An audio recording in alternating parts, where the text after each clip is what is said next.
तहलका एक्सक्लूसिव में आज हम बात करेंगे यूके ट्रिपल एससी की। UK triple SC paper leak के आरोपों ने पूरे राज्य को हिलाकर रख दिया है।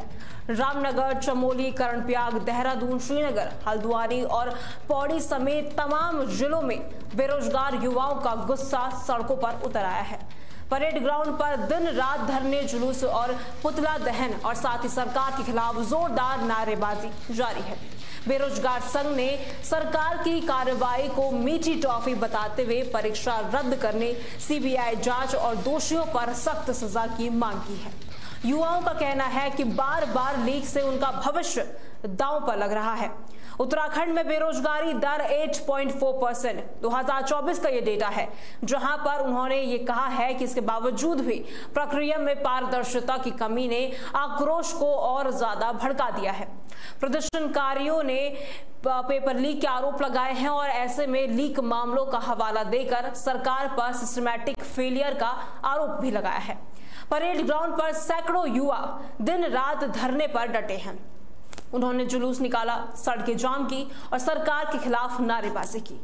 पेपर लीक, धामी वीक, परीक्षा रद्द करो, सीबीआई जांच बुलाओ, ये आरोप भी लग रहे हैं और ऐसे में तमाम जो नारे हैं वो भी साफ होते हुए नजर आ रहे हैं। युवा नेता बॉबी पवार ने कहा है कि सरकार की कार्रवाई मीठी टॉफी है। हम अब तक कहीं भी ना पीछे हटे हैं ना पीछे हटेंगे। जब तक परीक्षा रद्द नहीं हो जाती तब तक इस तरीके से प्रदर्शन जारी रहेगा।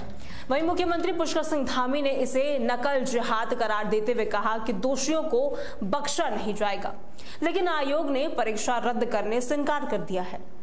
अब जब तक मुख्य आरोपी खालिद को पकड़ा गया है और तमाम जो ऐसी गिरफ्तारियां हैं वो भी होगी, उसको लेकर अब एक खबर सामने आ रही है, जहां पर assistant professor Suman Chauhan, sector magistrate DK Tiwari और दरोगा सहित 2 पुलिसकर्मियों को भी निलंबित कर दिया गया है।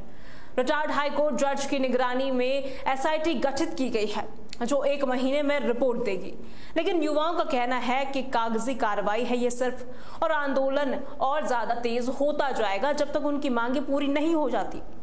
अब ये जानते हैं कि पेपर आउट कैसे हुआ है और क्या इसकी वजह रही है। 21 सितंबर को सुबह 11 बजे राज्य के 445 परीक्षा केंद्रों पर यूके ट्रिपल एससी की ग्रेजुएट लेवल परीक्षा शुरू हुई। ये 3 घंटे की परीक्षा अलग अलग विभागों में 513 पदों के लिए थी, जिसमें लाखों उम्मीदवार शामिल हुए। लेकिन 11:45 पर पेपर के 3 पेजों के स्क्रीनशॉट वायरल हो गए। पुलिस जांच के अनुसार लीक हरिद्वार से हुआ। मुख्य आरोपी खालिद मलिक ने 6.5 फीट ऊंची दीवार फांदकर सेंटर में वो घुसा और यहाँ पर जो फोटोज हैं वो भी लिए और अपनी जो फोटोज है खींचते हुए अपनी बहन साबिया को दी थी। साबिया ने इन्हें असिस्टेंट प्रोफेसर सुमन चौहान को भेजा, जिन्होंने उत्तर हल किए और बाद में युवा नेता बॉबी पवार को सूचना दी। बॉबी पवार ने इसे सोशल मीडिया पर वायरल कर दिया। युवाओं का आरोप है कि सरकार का एंटी चीटिंग लॉ कागजी शेर साबित हो रहा है। बेरोजगार संघ के नेता बॉबी पवार ने कहा कि हमारी मेहनत को लूटा जा रहा है। परीक्षा रद्द हो, सीबीआई जांच हो। सोशल मीडिया पर UK triple SC paper leak hashtag trend हो रहा है, जहां वीडियो और तस्वीरें वायरल हो रही है। ये तस्वीरें देहरादून के परेड ग्राउंड की है। ये जो युवा यहाँ पर खड़े हैं, डटे हैं, दिन रात प्रदर्शन कर रहे हैं, मांग सिर्फ एक ही है कि कार्रवाई हो। और ये कार्रवाई कब तक होगी? आखिर उनका सवाल है कि जो ये प्रदर्शन हो रहा है उनके पीछे के जो भी कारण है उसको लेकर सरकार किस तरीके से काम कर रही है। आरोपी पकड़ा जाता है, फिर बाहर आ जाता है। ऐसे में जो युवाओं की जवाबदेही है वो कौन इसका जिम्मेदार होगा? जो युवा दिन रात पढ़ाई करते हैं, 13-14 घंटे पढ़ाई करते हैं, लाइब्रेरी में बैठे रहते हैं और परीक्षा से जब वो बाहर आते हैं खुशी खुशी, तो उन्हें ये पता चलता है कि पेपर आउट हो चुका है। तो ऐसे में उस युवा के अंदर क्या बीतेगी? क्या सरकार के पास इसका जवाब है? क्या सरकार उनको जवाब देगी? हालांकि ये तस्वीरें जो सामने आ रही है प्रदर्शन की, कहीं ना कहीं युवाओं में गुस्सा है। उनका साफ तौर पर कहना है कि जिस तरीके से कानून अगर बनाए गए हैं तो उन पे मनन चिंतन क्यों नहीं किया जाता है। ताजा अपडेट हम आपको देते हैं, जहां पर ताजा अपडेट के अनुसार राजकीय महाविद्यालय अगरोड़ा नई टिहरी में तैनात इतिहास के असिस्टेंट प्रोफेसर सुमन को तत्काल प्रभाव से निलंबित कर दिया गया है। इसके साथ ही एक दरोगा सहित 2 पुलिसकर्मियों को भी उनके पद से हटा दिया गया है। जांच में खुलासा हुआ कि असिस्टेंट प्रोफेसर सुमन ने पेपर लीक के मास्टरमाइंड खालिद को प्रश्न पत्र सॉल्व करके उपलब्ध कराए थे। सुमन हरिद्वार में सेक्टर मजिस्ट्रेट के रूप में भी कार्यरत थी। उच्च शिक्षा विभाग ने तत्काल प्रभाव से एक्शन लिया और निलंबन कर दिया। मामले की जांच में लापरवाही बरतने के आरोप में एक दरोगा और अन्य पुलिसकर्मियों को भी निलंबित कर दिया गया है।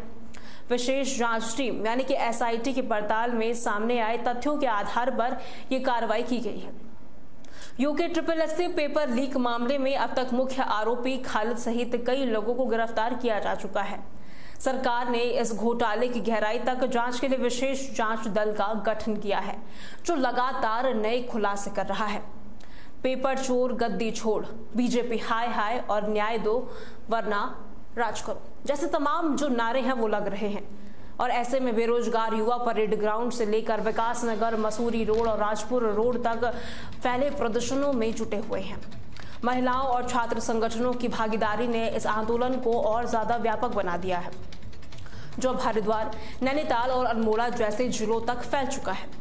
युवाओं का कहना है कि ये सिर्फ एक परीक्षा का मुद्दा नहीं है, बल्कि उनके भविष्य को चुराने वाले सिस्टम की साजिश है।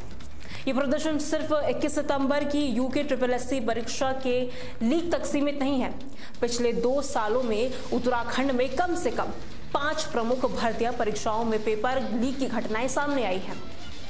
इसका जवाब कौन देगा? युवाओं, जिन्होंने लाखों युवाओं की मेहनत पर पानी फेर दिया है।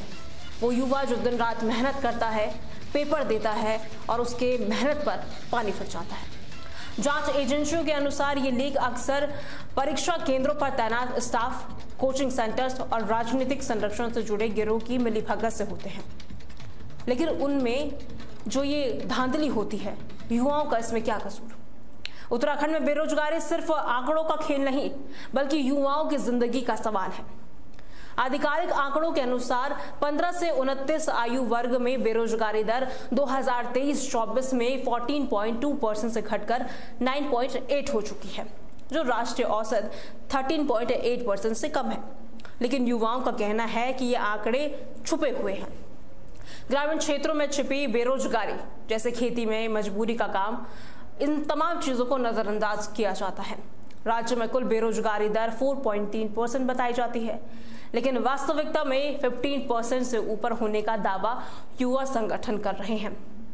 और ऐसी तमाम चीजें, तमाम मुद्दे सामने आते हैं। इन तस्वीरों को देखिए आप, जो युवा सड़कों पर उतरकर प्रदर्शन कर रहा है, उनको जवाब कौन देगा, कब देगा? SIT गठित की गई है, 1 महीने में रिपोर्ट आ जाएगी। लेकिन 1 महीने तक क्या ये युवा इसी तरीके से सड़कों पर बैठे रहेंगे? क्या ये युवा 1 महीने तक इसी तरीके से अपने सवाल का जवाब ढूंढते रहेंगे? क्या ये युवा इसी तरीके से यहाँ पर बैठकर सरकार से जवाब मांगेंगे, धरना प्रदर्शन देंगे? ये सवाल उठना लाजमी है, क्योंकि ये पहली बार नहीं है कि जब UK में, उत्तराखंड में इस तरीके से प्रदर्शन हुआ है। और ऐसे में तमाम जो धांधली के आरोप हैं वो भी लगते हैं। अब सवाल ये उठता है कि जब बार बार पेपर लीक हो रहे हैं, तो क्या सरकार का एंटी चीटिंग कानून सिर्फ कागजी शेर है? अगर परीक्षा केंद्रों पर जैमर लगे होने का दावा किया जाता है, तो खालिद मलिक जैसे आरोपी ने मोबाइल फोन के जरिए पेपर लीक कैसे कर दिया? क्या ये सिस्टम की एक बड़ी विफलता नहीं है?